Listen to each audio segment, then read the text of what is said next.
Bem, boa noite. Meu nome é Vinícius Freitas, né? Dando continuidade ao tratamento de comorbidades psiquiátricas no transtorno afetivo bipolar, né? Segunda aula. Em se tratando de transtorno afetivo bipolar, a gente vai falar sobre algumas hipóteses que foram levantadas para tentar explicar a alta frequência de abuso de álcool e substância entre os bipolares. Porque é preocupante, né? O quadro dos bipolares, pessoas com transtornos mentais, né? Que tem que tem um transtorno mental da bipolaridade, desenvolver algum tipo de dependência química de alguma substância, né? Então, com preocupação nessa classe, né, estudiosos começaram a desenvolver pesquisas, né, pela preocupação dessa vulnerabilidade que causa o bipolar e a dependência química, né? É comum entre os bipolares se tornar vulnerável devido às crises de mania e às crises depressivas. Eles usarem algumas substâncias psicoativas para automedicação ou estabilização de humor ou melhorar um bem-estar devido ao desequilíbrio, a essa oscilação que ele tem, esse desarranjo neurológico, psiquiátrico, na verdade, né? O abuso de álcool e substância poderia ocorrer como um sintoma do transtorno afetivo bipolar. Poderia ser uma tentativa de automedicação, poderia desencadear o transtorno bipolar também. O transtorno bipolar, uma pessoa que já tem uma predisposição genética à bipolaridade, né? Com a intoxicação alcoólica ou de outras drogas, pode desenvolver esse transtorno, né? Pode estimular o desenvolvimento desse transtorno bipolar. Às vezes, a pessoa tem essa vulnerabilidade ou tem o transtorno bipolar mais acentuado, mas com a intoxicação de substâncias como álcool, cocaína, crack, que são drogas estimulantes e o álcool como uma droga depressora, ela causa, né, um desarranjo psiquiátrico, e esse desarranjo pode, se a pessoa já é vulnerável, já tem a genética de desenvolver o transtorno afetivo bipolar, né, começar aí a ter problemas, né, com esse transtorno mental. Ainda, ambas as condições poderiam compartilhar um mesmo fator de risco ou uma mesma predisposição. Foi sugerido ainda que o álcool e a cocaína poderia intensificar o efeito Kidling relacionado ao transtorno afetivo bipolar.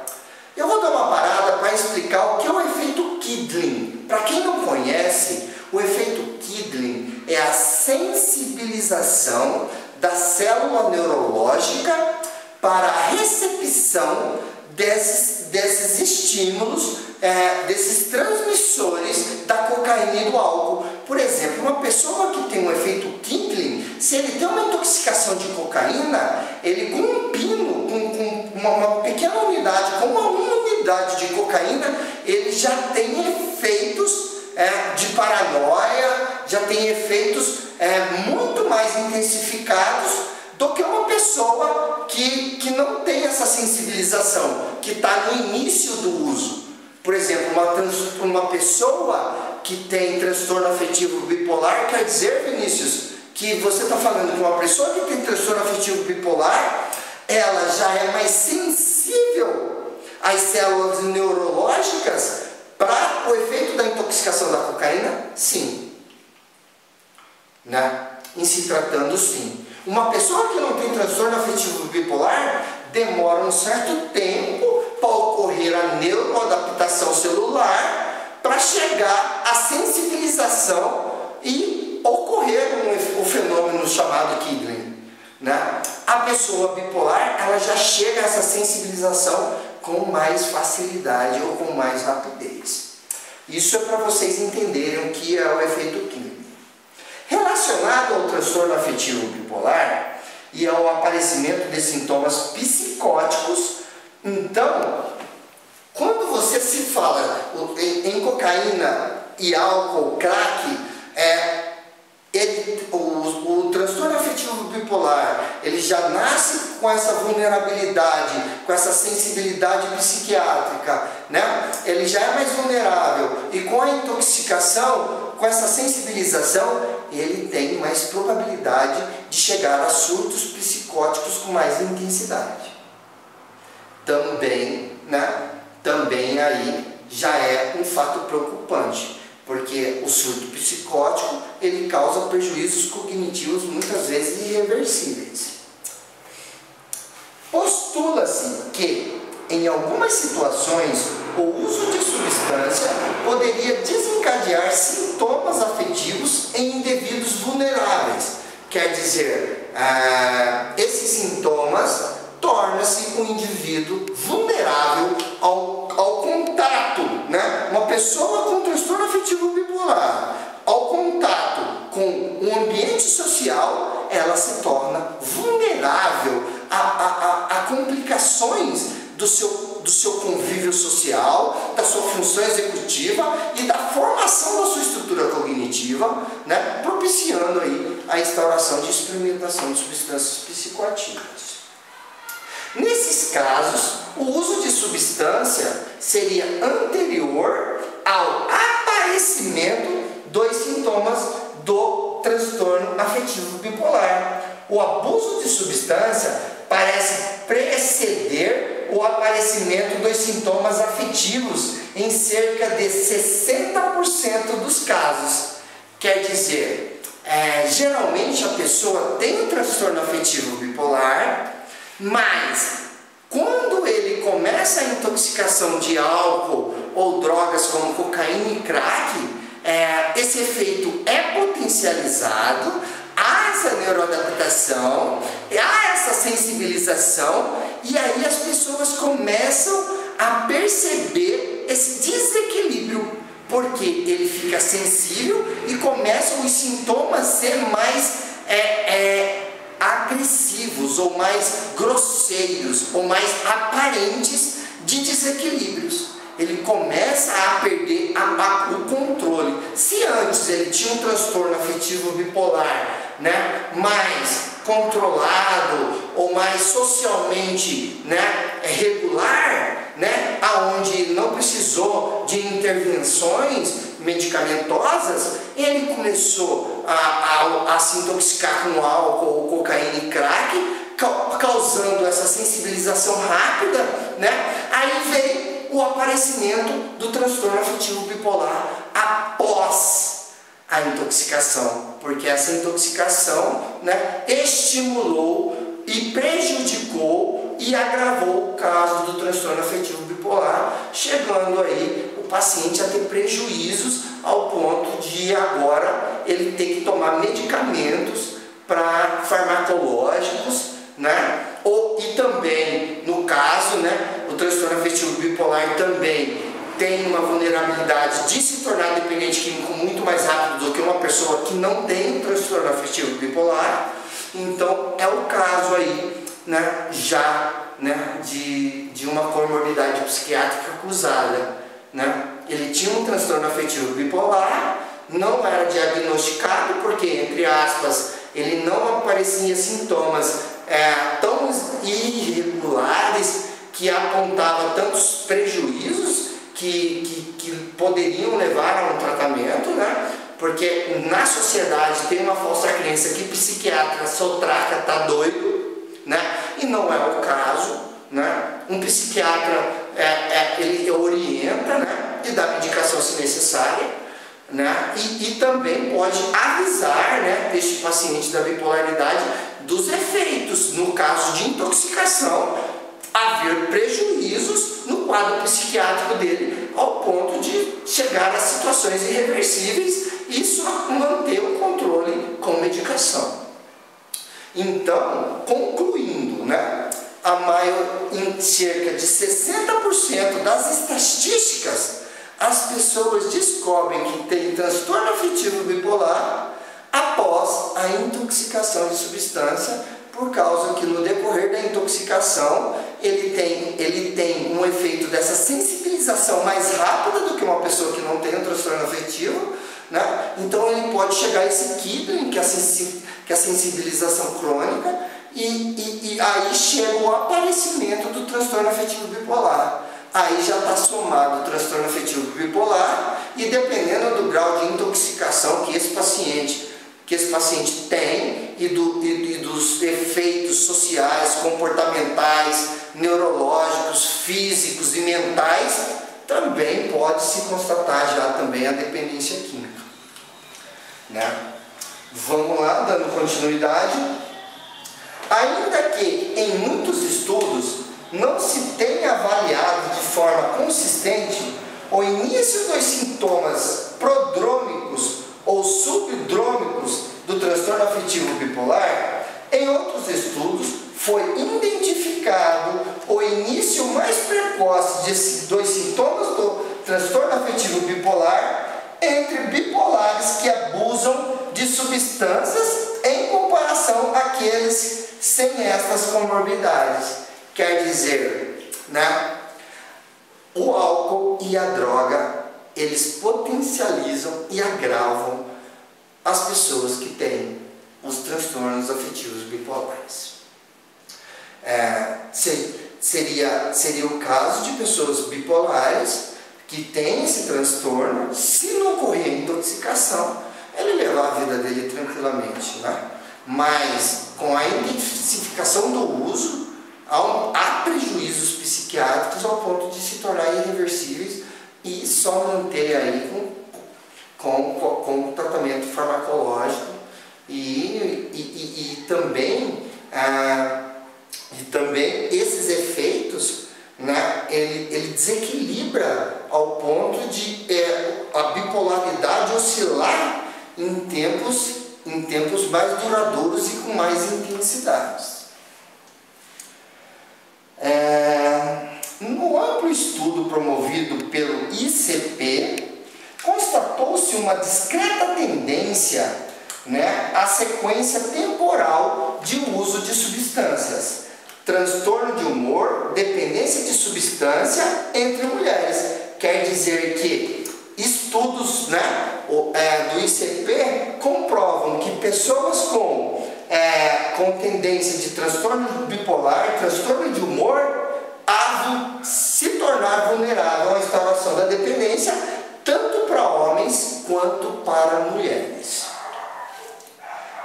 Visando esclarecer a possibilidade de que o maior consumo durante as fases do transtorno afetivo bipolar se relaciona à tentativa de atenuar os sintomas de depressão ou de euforia. As pessoas que têm transtorno afetivo bipolar, por eles oscilarem no pico de mania e no pico de depressão, eles, para estabilizar aquela euforia, por exemplo, a pessoa que tem um transtorno afetivo bipolar, ele está numa crise de mania, que é uma crise de euforia, bem-estar, autoestima, conversando, aquela sensação, aí já logo vem, né? Eu vou pro bar, beber, vou me divertir hoje. Por quê?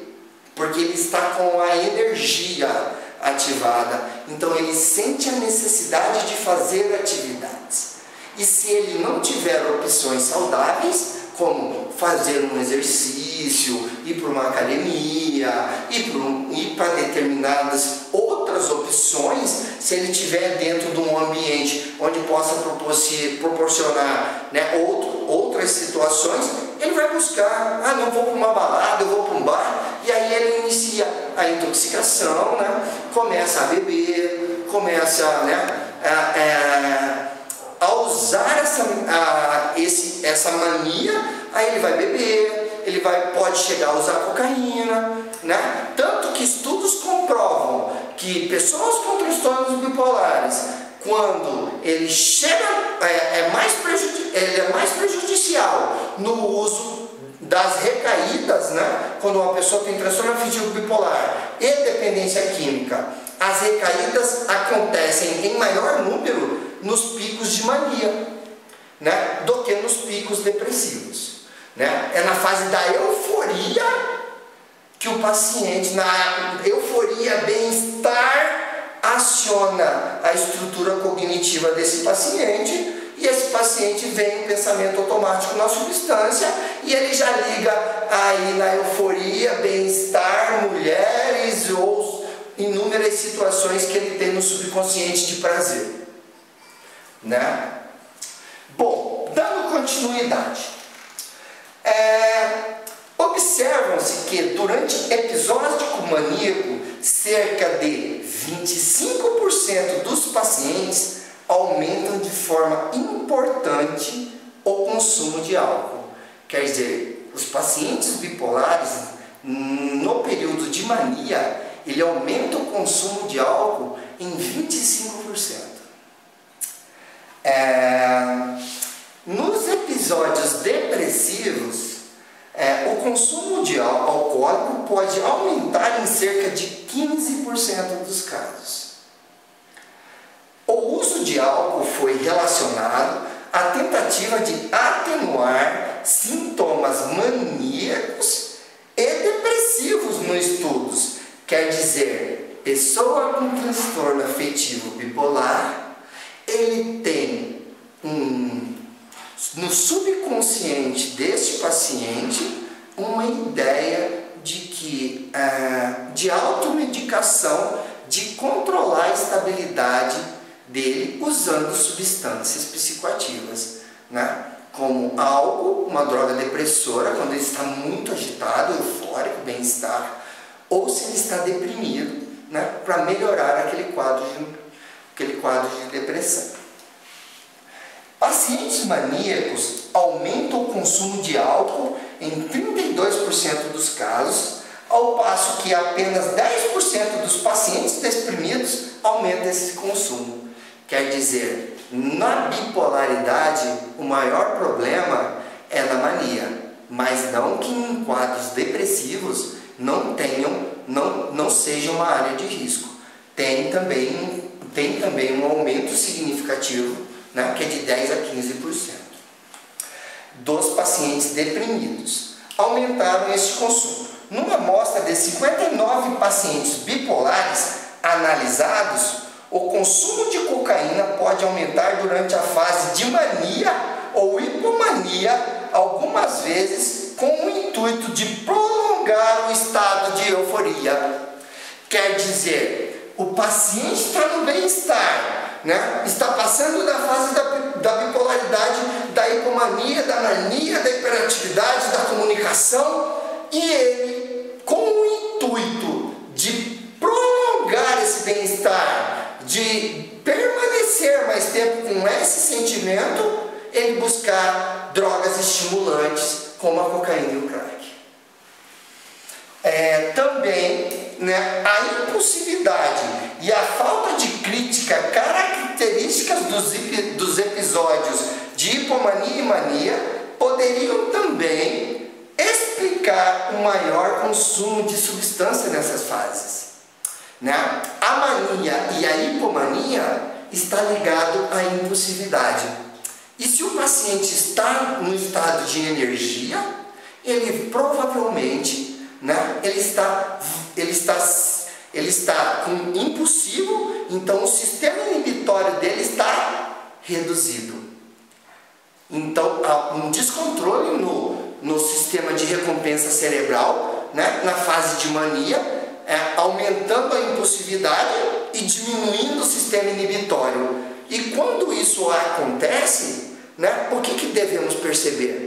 Percebemos que, aumentando a impulsividade e diminuindo o sistema inibitório, este paciente ele vai fazer ou perceber só os benefícios da intoxicação.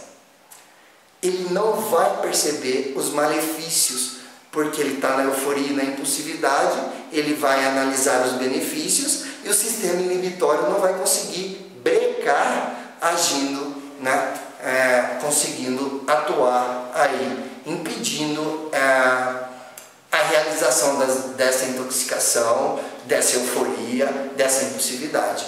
Há uma redução no sistema, então há uma descompensação na fase de mania.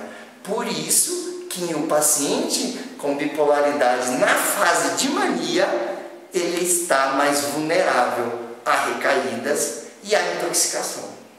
Por causa da impulsividade, né, nessa hora de euforia, bem-estar, né, superar o sistema inibitório, que é o sistema controlador do nosso sistema psiquiátrico ou neurológico. Falando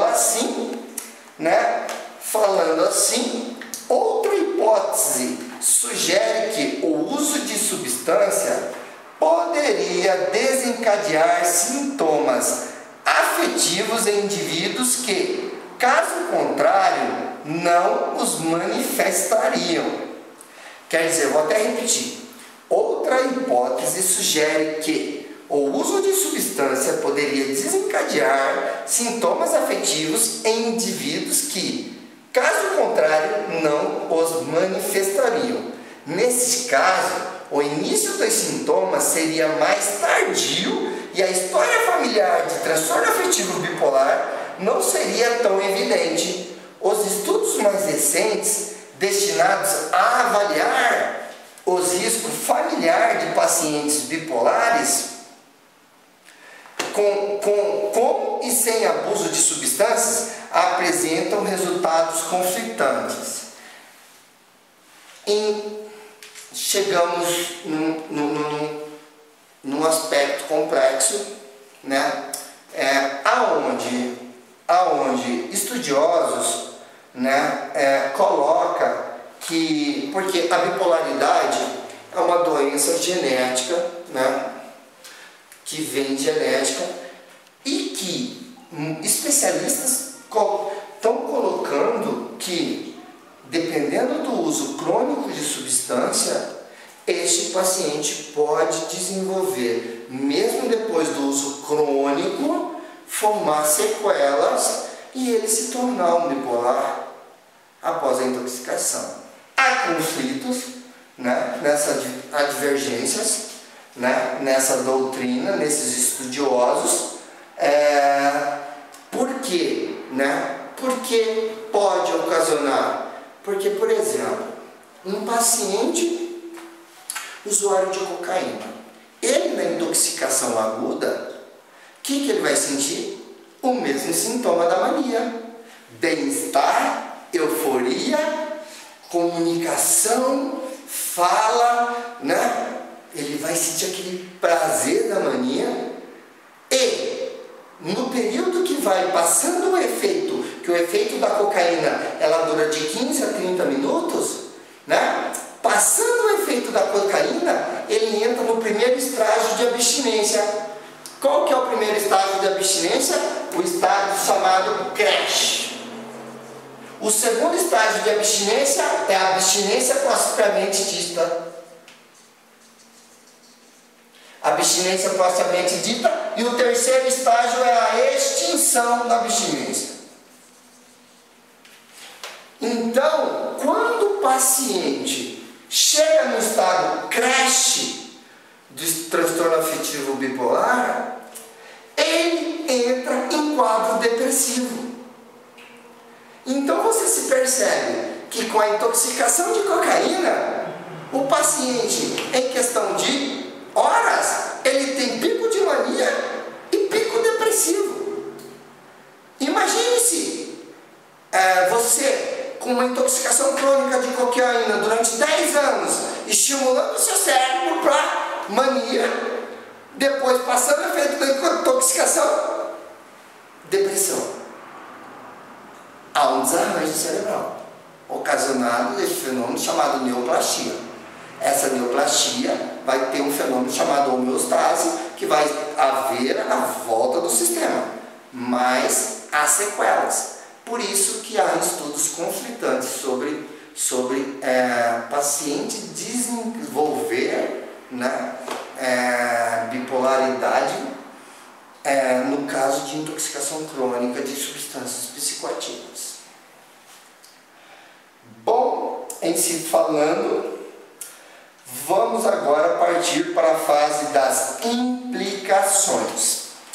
O abuso de álcool e substância está reconhecidamente associada à pior evolução do transtorno afetivo bipolar.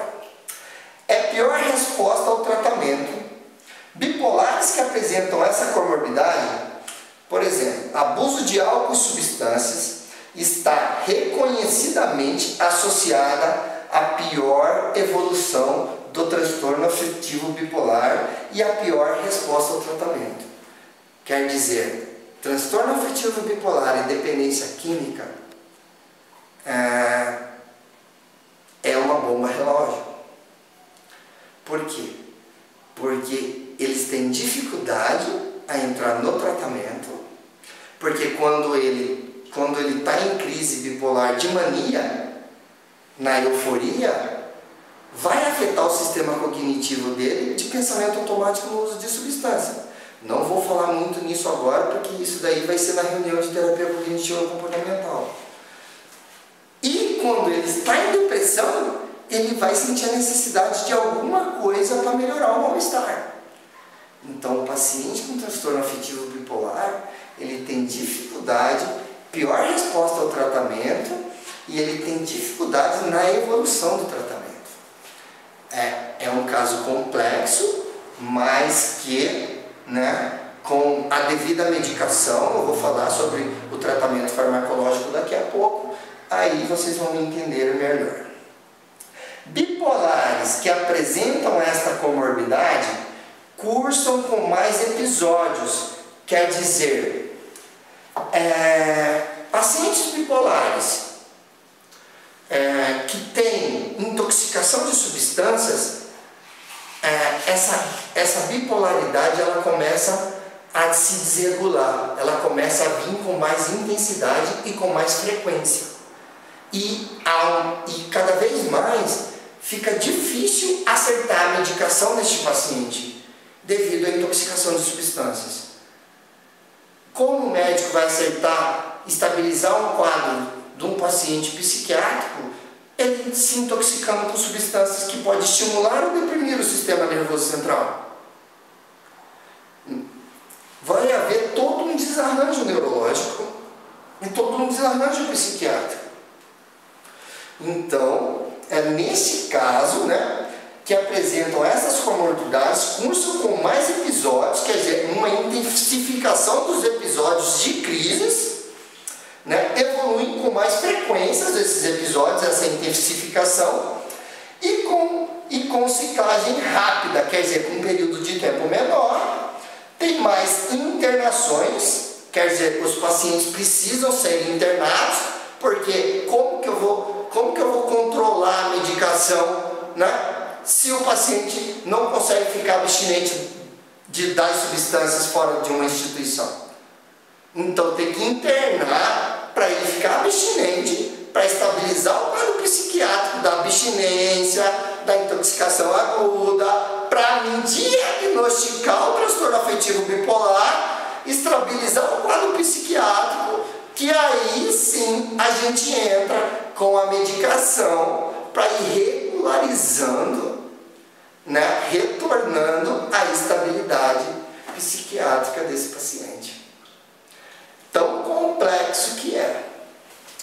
O uso de substância pode desestabilizar o quadro clínico, precipitando episódio quer dizer, mascarar sintomas, postergando a instituição de um tratamento adequado ou ainda dificultar a remissão de um episódio. Por exemplo, um paciente em uso de cocaína, né, está na fase, acabou de usar, está na fase de intoxicação, ele está na fase de mania. Passou a intoxicação, acabou a cocaína, ele está na fase da depressão. Como eu vou dar um diagnóstico de bipolaridade? consciência assim, sendo que está sendo mascarada pela intoxicação de substâncias